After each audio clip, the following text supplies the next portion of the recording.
think Portugal's always been this wonderful mix of first and third world, hasn't it? Yeah, You get out of the mainstream and up in the hills, and and in the Alentejo in particular, you still see farmers leading donkeys down the streets, moving yeah. stuff around. That's the traffic in the Alentejo. That's it. Yeah, Yeah, and that's delightful. And I think Portugal always was and remains. It's got, we must remember it was one of the richest nations on the planet, wasn't it, back when they were traveling the world and yeah. had an empire.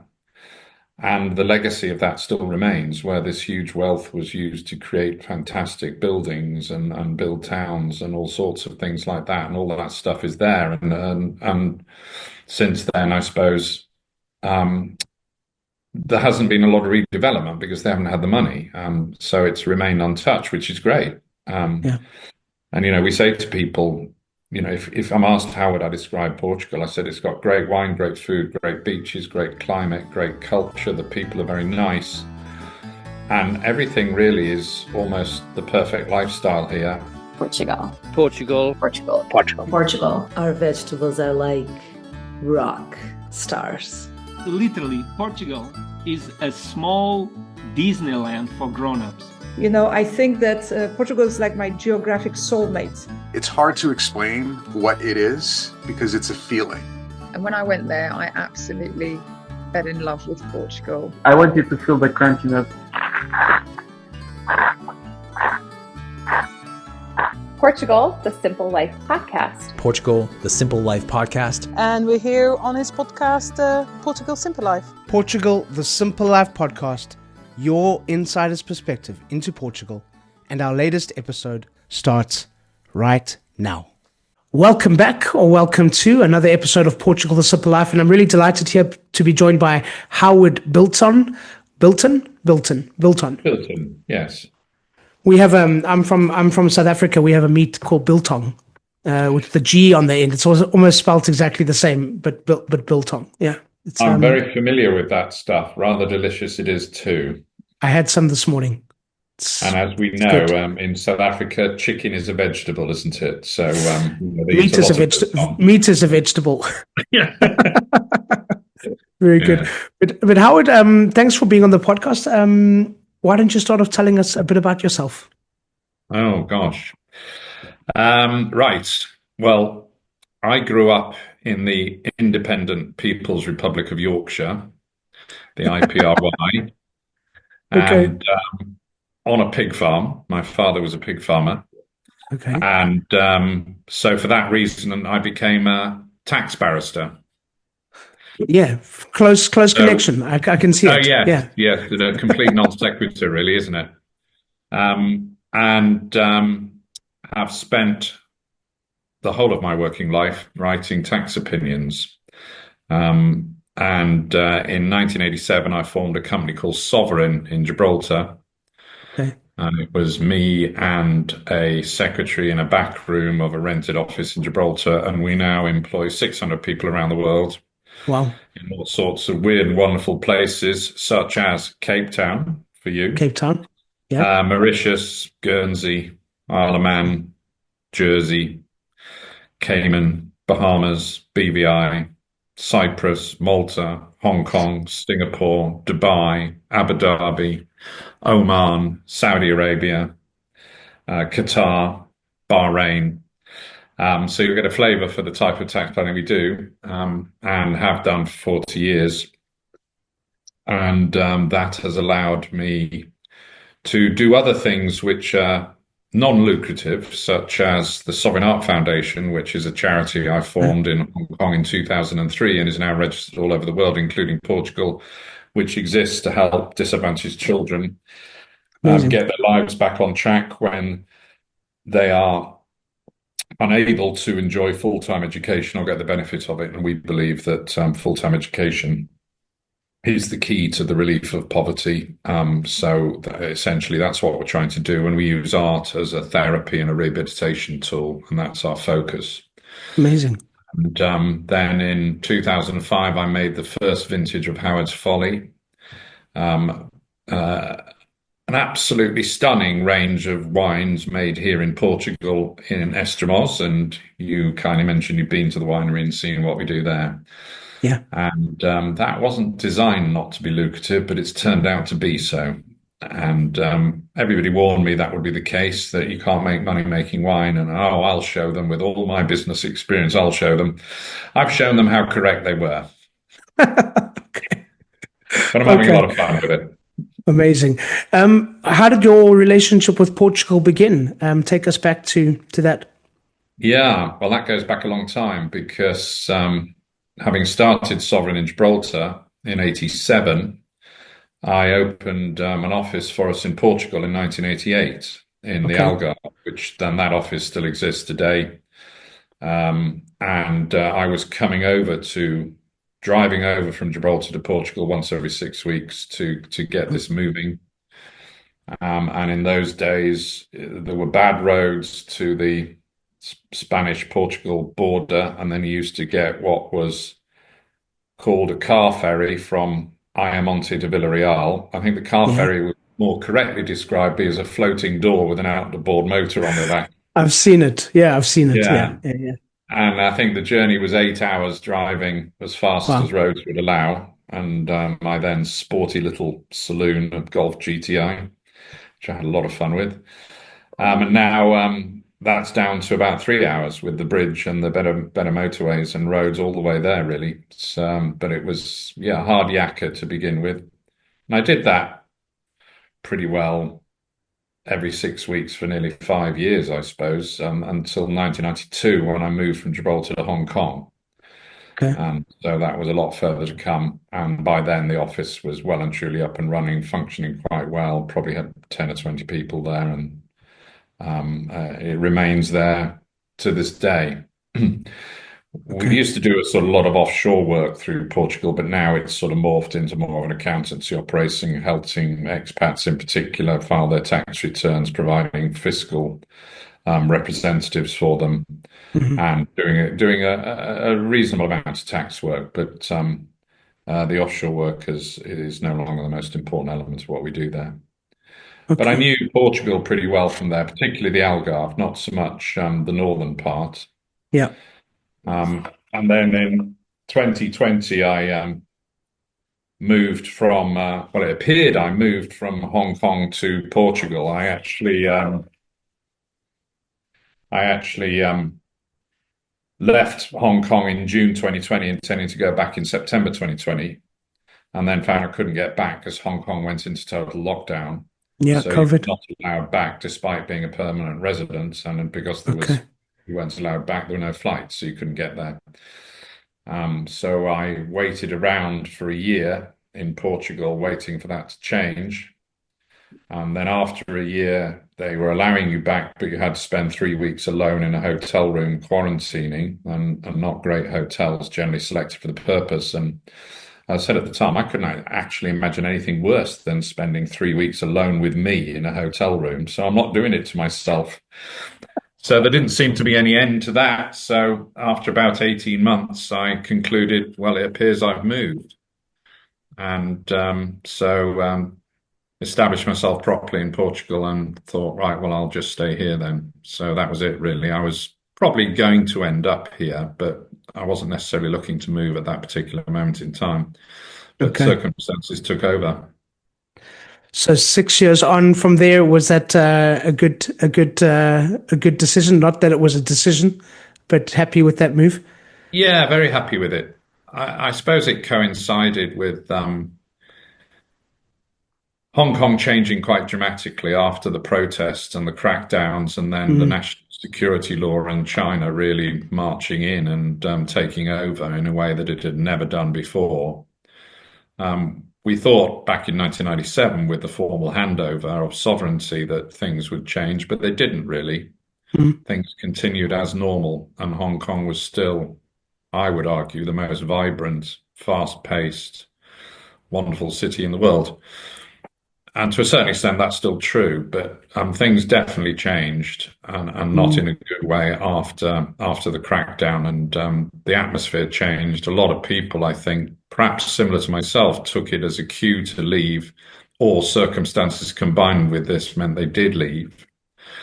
And there was a bit of a mass exodus around that COVID period of time for the reasons that it just wasn't feasible to live there if you had connections abroad. And in my case, I had a daughter at boarding school in England, so this quarantine idea just couldn't work. I mean, she couldn't come and see me without getting stuck in quarantine for the whole of her holiday, which is no fun at all. No. And if I was going to see her regularly, I'd have to turn around, rinse and repeat that quarantine experience regularly and often, and it just was very unappealing. Yeah. As I said at the time, which you'll probably have to edit out, I think I would sooner have stapled my penis to a burning building. I'm not editing it out. I will put. You have to. I will put an. I will put an advisory, explicit material, but I'm not editing that out there. Right. Yeah. Take us back to coming back and forth to Portugal. I mean, we've seen Portugal change. I mean, I've been here since 2009, so you've got a lot longer experience with the country than what I do. What did you enjoy back then about coming back and forth between Portugal? How did you enjoy the experience of Portugal back then? Yeah, I mean, to me, it hasn't changed very much. Although, to be fair, I now live in Lisbon, visit Estremoz when I was down in the Algarve, and I think the Algarve was already quite well developed for tourism and remains so. I suppose the quality of places, the sort of five-star experience is more prevalent down in the Algarve than it was. So that's changed. But otherwise, it's pretty similar. And I think Portugal's always been this wonderful mix of first and third world, hasn't it? You get out of the mainstream and up in the hills, and and in the Alentejo in particular, you still see farmers leading donkeys down the streets, moving stuff around. That's the traffic in the Alentejo. That's it. Yeah. And that's delightful. And I think Portugal always was and remains, it's got, we must remember it was one of the richest nations on the planet, wasn't it? Back when they were traveling the world and had an empire. And the legacy of that still remains, where this huge wealth was used to create fantastic buildings and build towns and all sorts of things like that. And all of that stuff is there. And since then, I suppose, there hasn't been a lot of redevelopment because they haven't had the money. So it's remained untouched, which is great. And, we say to people, if I'm asked how would I describe Portugal, I said it's got great wine, great food, great beaches, great climate, great culture. The people are very nice. And everything really is almost the perfect lifestyle here. But perhaps better if you're retired and don't need to get on and do business, because that can be frustrating. And I think nobody who's lived here, or even the Portuguese nationals, would argue that this place does not work very efficiently on a business front. And things which could take a short time take a very long time, and sometimes a huge amount of time. And that can be frustrating. And I think I'm not trying to be unkind at all to my adopted home, but I don't think anybody would argue any different. Not even the most fervent Portugal supporter would suggest that that isn't true. And it was a shock to some degree. If you come from Hong Kong, where things happen instantaneously, I don't think there's a faster social or business environment in the world. And then you're coming to one of the really, really rather slow ones. And I was already familiar with this, but I suppose I hadn't dealt with it to the same extent. So it still becomes frustrating just trying to get things to happen. And part of it's the system doesn't really cater for it, because ultimately everything has to go back to government and civil service. Whenever you need to do anything, you need licenses and paperwork, and that can be slow. And maybe partly because the population's got used to it and therefore has adopted some of the rather laissez-faire attitudes to it, on the basis there's no point trying to do anything about it because you can't, which exacerbates the problem. I think that's my feeling anyway. And, you are restricted by the infrastructure, but also we find that after a while, maybe everybody slips into the same sort of gentle siesta type mentality, which exacerbates the problem. We have a little joke we say about the Spaniard talking to the Portuguese, and he says, is there anything in the Portuguese language the equivalent to our mañana? And the Portuguese thinks about it while and then says, well, nothing which conveys quite that same sense of urgency. Yeah. Yeah, I mean, I've been here working since 2009. I've got clients from all over the world, and the thing that they love is the slower pace of life. But there's two sides to that, so it's something always to be aware of. It's when it's good, when it's on the right side, it's great. When it's on the other side, it can be, something that you have to get used to here. I think that's right. And you're right. To some, that would be a blessing. I think particularly if you are either retired or not looking to work, why would you care? But if you are trying to start or build a business, it can be very, very frustrating and just inexplicably, tearing your hair out moments when why cannot this not happen within a reasonable time frame? Yeah. I want to come on to the business side of things and how it's Folly, but I mean, it's been 6 years now, more or less. What do you enjoy about living here? Just as Howard, the normal guy, if we can call you normal. Yeah, I'd like to be normal. My wife may disagree with you, but we can interview her on another episode. Yes, that could be another story altogether. That could be entertaining in the extreme. But everything else, really. I mean, the social life is good. It's very easy to meet people. The Lisbon people are very hospitable, both the expats and the locals. The climate lends itself to a lot of outdoor activity. You've got the beaches, the walking. I live in Alcantara. We're minutes away from Monsanto, which is great walking. I can get over the bridge to Estremoz very quickly and easily, and the airport is a quick trip straight onto the main road after Monsanto and up to the airport, so it's ideal.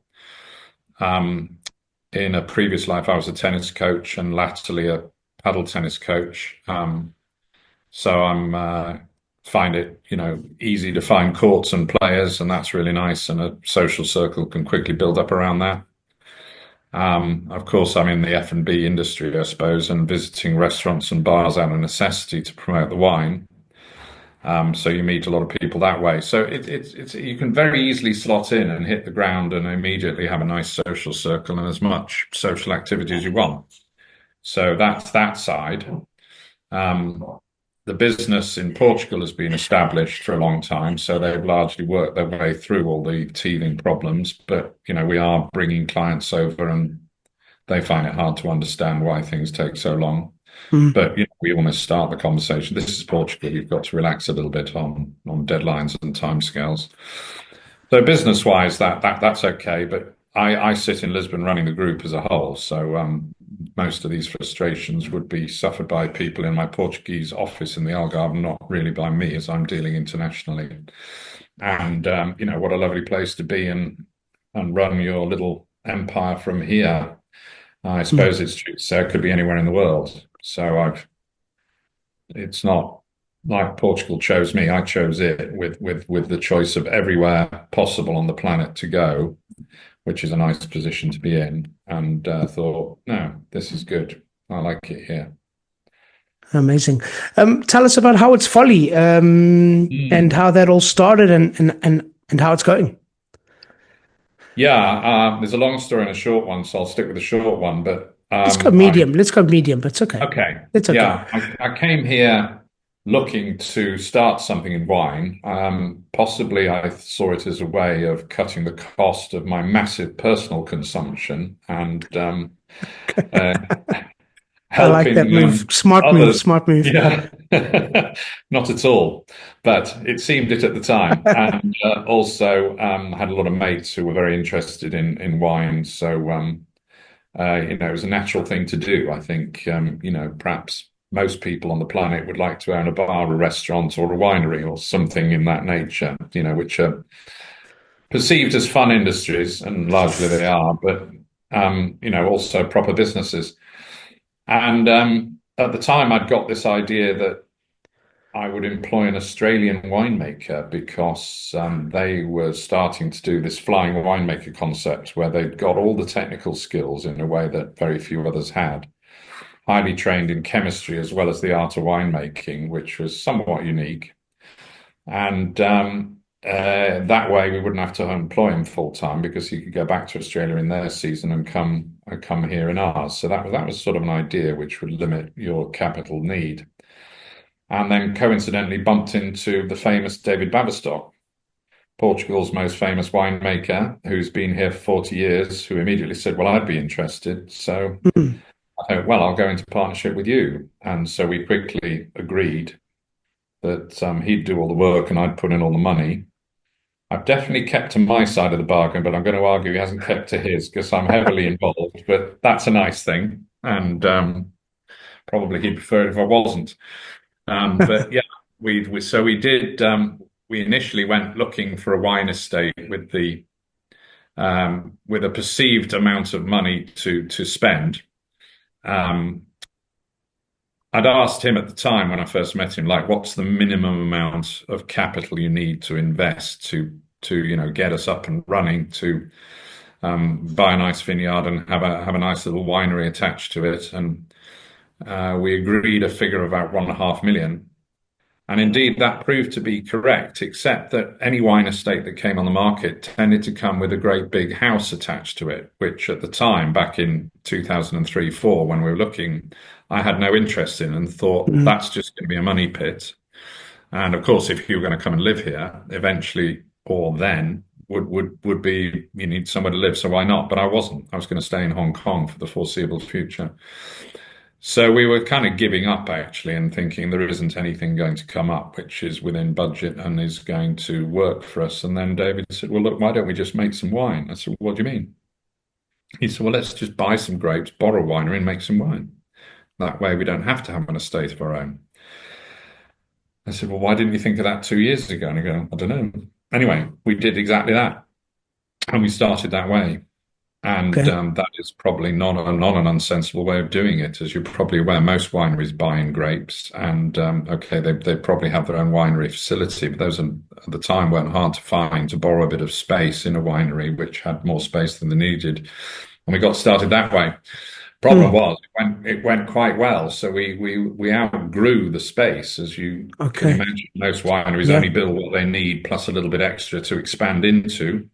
And if they expand into it, they have to ask you to leave, or if you outgrow the space they've got available, you need to leave. And that was what was happening sort of every 2 or 3 years, and it became very tedious. And then as we grew a little bit more, we ran out of options. So at that point, I said, okay, it's time to bite the bullet. I think we've proved concept, and we better get our own winery. Saw that building in Estremoz, which was vacant, and thought, that's nice. It is nice, yeah. Yeah, and coincidentally, one of the world's most glamorous looking and beautiful stately homes is in Yorkshire, just where I grew up, and it's called Castle Howard. I thought, oh, it's my own little Castle Howard. Yeah. So we bought it, refurbished it, got it ready for the 2018 vintage just in time. Literally the day the grapes came in, we got the license to start making wine there. Oh, wow. And the mayor at the time was very helpful and pushed the application up the chain a bit, because I said, look, if we don't get it, I'm going to have grapes on the street and plans ruined. So and he wanted us there and was very helpful and supportive, so he got us the license just in time. So our first vintage there was 2018. Amazing. And as expected, once you've got your own state-of-the-art, large, roomy facility, you can really start doing a whole different series of wines, which we didn't. We only had a red to start with, one red we had, and now we could make all sorts of different small batch wines. And the quality has increased exponentially as a result. There's no substitute for being in control of your own destiny and having control of the whole process. And David's continues to be heavily involved and is a marvel. You may know he's the only foreigner to have won Winemaker of the Year in Portugal. That's right. He's the only person to have won it twice, and he won it for the 4th time last November. So he is the rock star of Portuguese wine. And if you're going to start a new wine operation, you need a USP, and he was ours, because if I drifted around the bars and restaurants of Portugal going, would you like to try my wine? I'd probably get fairly short shrift and not much interest. And indeed, that was what was happening. And I said, well, it's made by David Baverstock. Oh, come in then, we want to taste that. So that got us, a start, which was helpful. Amazing. And the name, Howard's Folly. Tell us a bit about that. Yeah. Well, that came about quite really by accident because at the time I started, I just had a new daughter called Lara, and I wanted to call it Kinder de Lara. Beautiful. But that Yeah. name was taken. Oh, And okay. I thought at the time it was probably taken by Villa Lara down in the Algarve, famous hotel, because they would probably have registered in the F&B trademark. Um, uh, uh, that particular type of trademark, but I think actually there is a Quinta de Lara down in the Algarve, very low key, and I didn't see it for many years, but came across it quite recently. So I was a bit stuck because at the time we didn't have a place to attach a name to. Normally it's the name of the chateau where you make the wine, the name of the farm or whatever, and we didn't have any of that. So there was no real grounding for the name. And then it was David who came up with that idea because in Australia there's a very famous wine, one of probably the top 10 wines called Lake's Folly.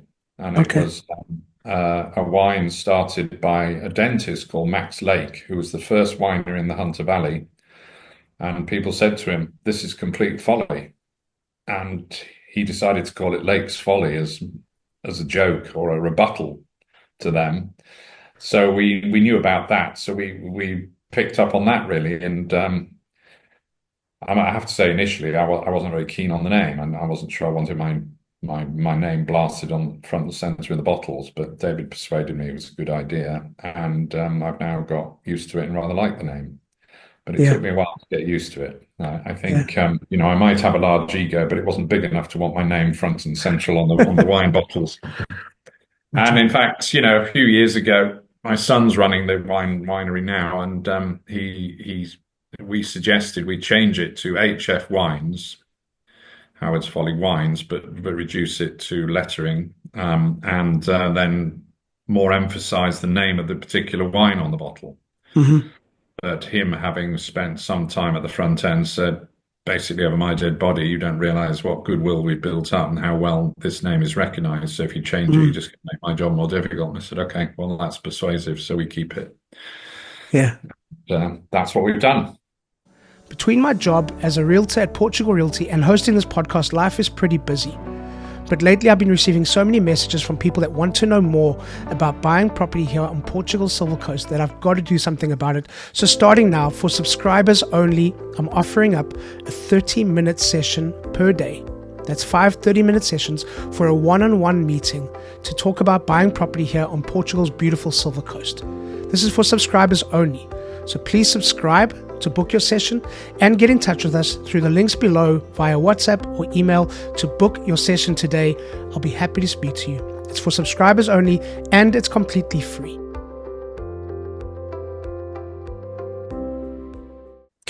This might be asking to choose between a favorite child, but what's your favorite the wine that you've produced over the years? Oh no, I can answer that quite easily actually. Okay. Because we've got a new wine out called Christina, named after the girl who found the particular vineyard. It's a single vineyard offering. It won Best Red Wine in Portugal last year at the Grandes Escolhas de Vinhos. In fact, we won Best White Wine and Best Red Wine in the same year, which I think has never been done before. And it was for our Alvarinho Best White Wine, and this Christina was Best Red Wine.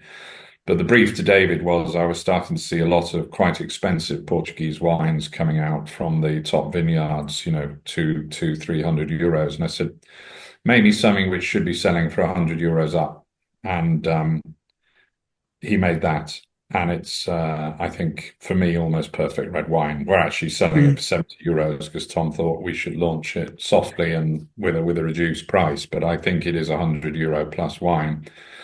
In fact, the vineyard that we take the grapes from, which we manage, we don't own, they'll never sell it, but we have control of it, used to sell the grapes to Cartusia to be put into Paramanca, which is a 350 euro bottle of wine. And to be honest, when we try them side by side, I cannot say that theirs is better. I think ours might be better or it's equally as good. So I'm going to argue no possibility of me not doing some free advertising here, that it's as good as Paramanca at a quarter of the cost.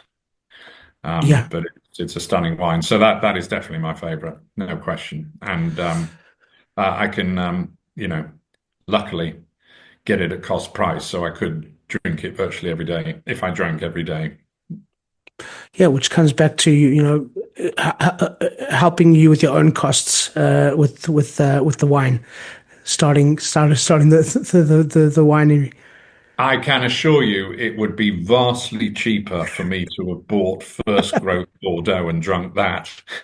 and Yeah, I get you. I get you. It has Okay. vastly increased my cost, really, rather than decreased it. So yeah, it hasn't worked that way.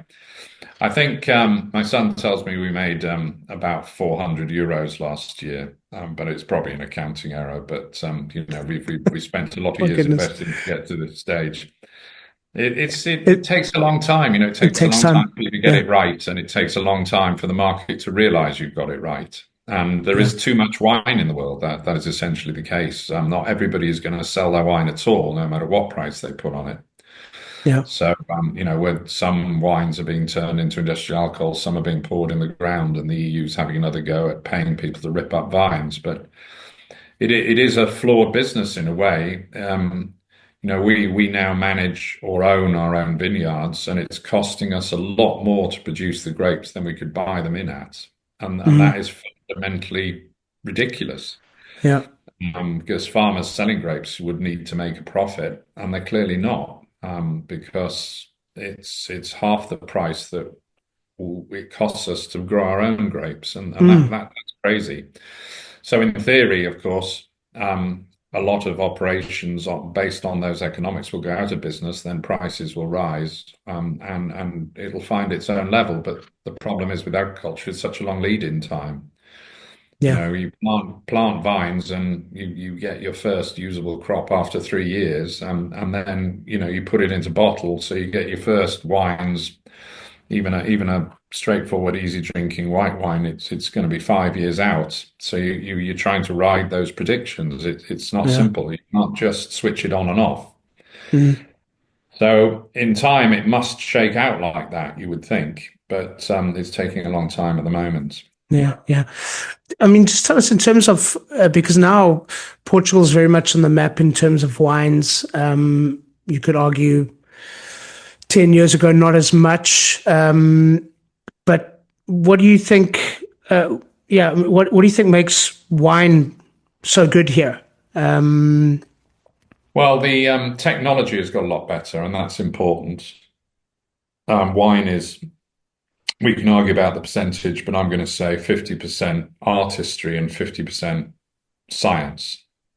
And David Baverstock is almost single-handedly responsible for introducing the science. When he came 40 years ago, a lot of vineyards were producing occasionally great wine, but the quality was all over the place, and there was no consistency because they didn't have laboratories and chemical analysis. They weren't using it to the same extent. And I think he's widely credited as introducing this industry-wide and making Portuguese wine a lot more consistent.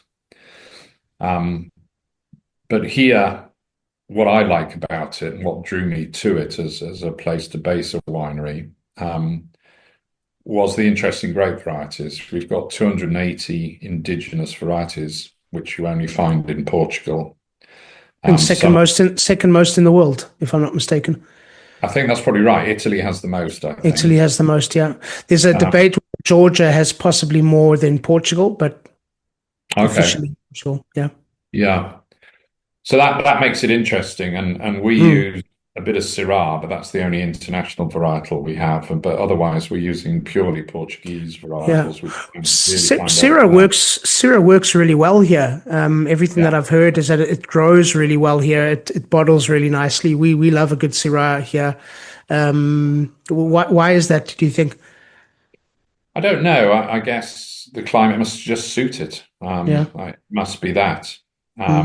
It's a hot climate grape, and we have that. But tradition as well, I suppose, plays a part. I mean, there's no reason why Cabernet Sauvignon couldn't do really well here, as far as I know, but there's very little. Yeah. And I think that's good that we should stick to our guns and stick to our local varietals. And that should be a point of difference.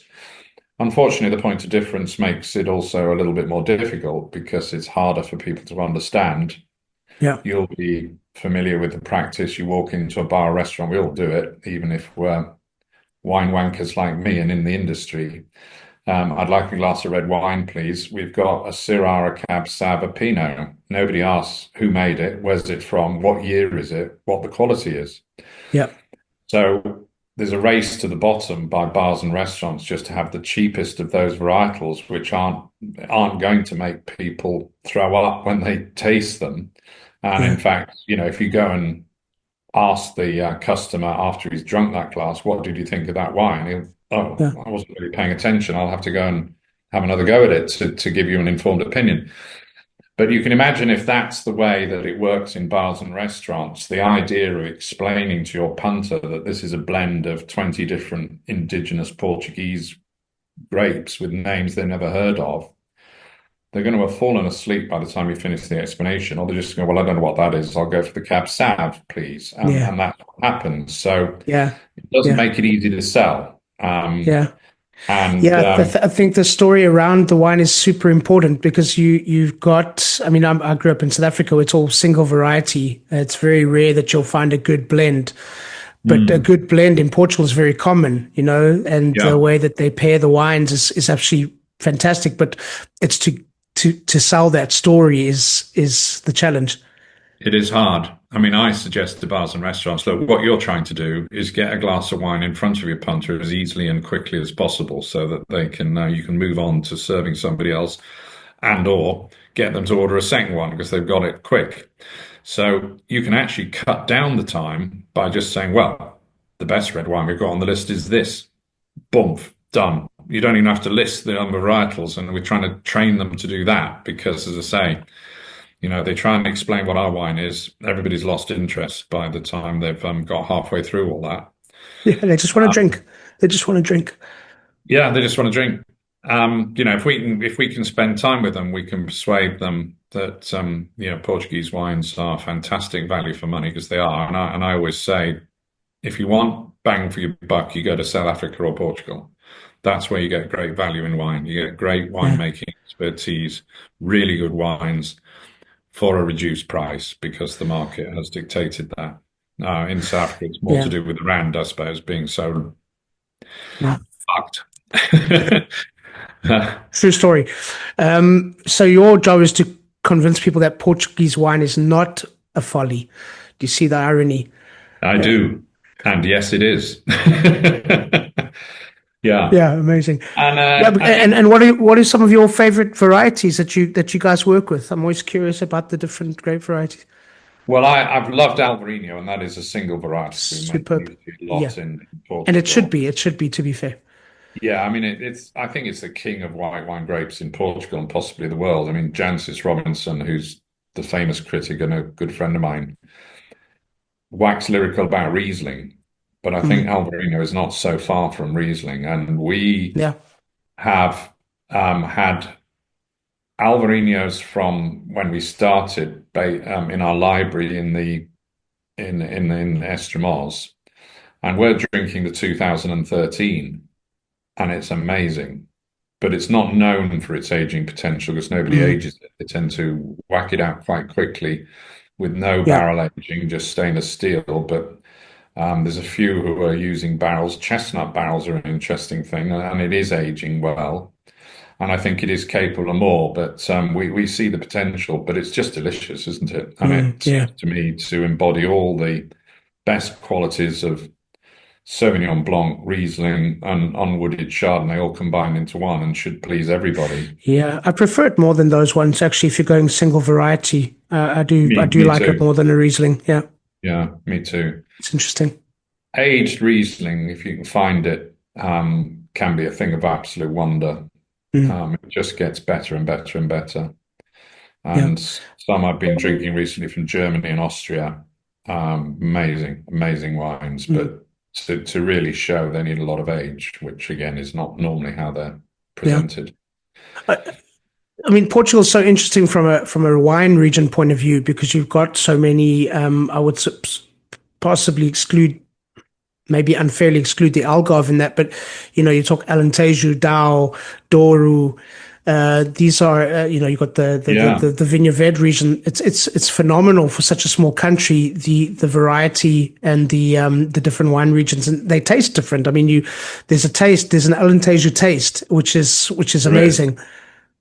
And that is a great thing about Portugal in such a small country. You've got so many different climatic conditions and so many different grape varieties and so many different wines. It's amazing. And I love old Bairrada. Baga, when it gets older, is fantastic. Not so good when it's young, generally, although no, tough drink when it's young. Bairrada wine. Yeah. There's a few who are making them to be drunk younger and they're doing it well, but generally speaking, I wouldn't touch it until it's 10 years old. Good move. Yeah. But where we are in the Alentejo, again, we're doing something rather different because all the vineyards are in the Salmameda Mountains outside Porto Alegre, where we've got 800 meters of altitude. So effectively, we're producing cool climate Alentejo wines, which have a lot more interesting finesse and elegance than you'd normally expect. I mean, I like Alentejo wines, but your typical red is 15 degrees and you can almost stand a spoon up in it. And occasionally that's just a marvelous thing. But I think the market's moving towards lower alcohols and lighter, more fragrant wines. And luckily we're doing exactly that. And we're able to do it because of the altitude. And as you probably know, 100 meters in altitude is generally 1 degree lower in ambient temperature.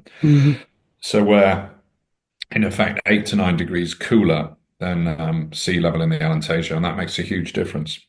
Yeah, it's something that's that struck me is.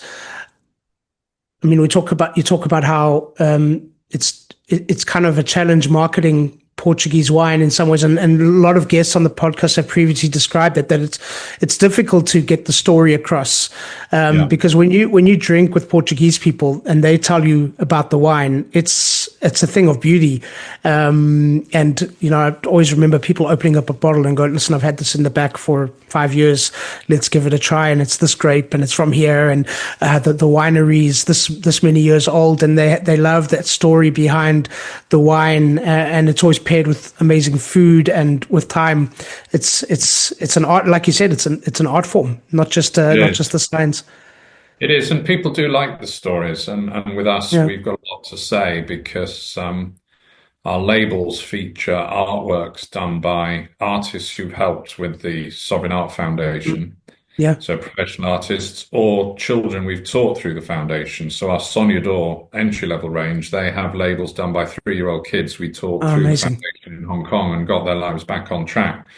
So every bottle tells a story that way. And indeed, there's an integrated approach in that every bottle supports the work of the foundation because we give money from every bottle to the foundation. And we make a real difference with the wine that way. So they've been a big contributor to the foundation in Portugal. We have other fundraising activities as well with the art side. That's right. But it's allowed us to expand our classes and our help centres from Estremoz, where we started because it was convenient. I had a building I could use, to the Algarve, to Carcavelos, to Lisbon, and we hope to expand it country-wise with time. So it's a wine which makes a real difference to the community. And because we need to tell the story about the wine, the Portuguese grapes, the art on the labels and the foundation, it provides for a rather different experience when we do a wine tasting, because we bring all that into it. We can't really talk about the wine without talking about the charity angle. Yeah, for sure. I mean,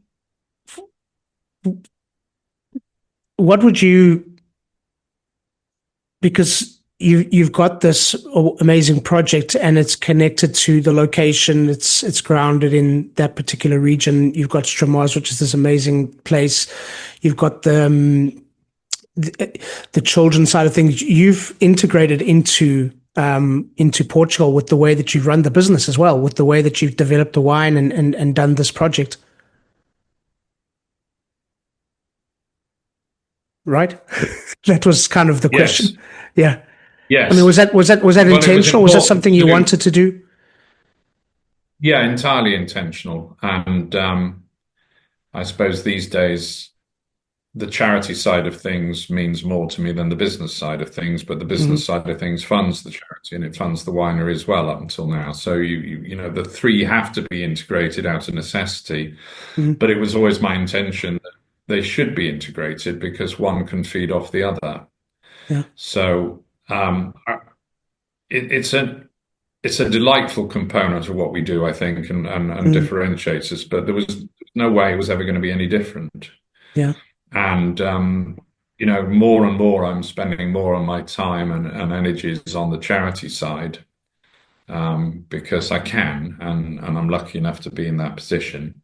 I do subscribe to the theory that nobody ever does anything for other than purely selfish reasons, really.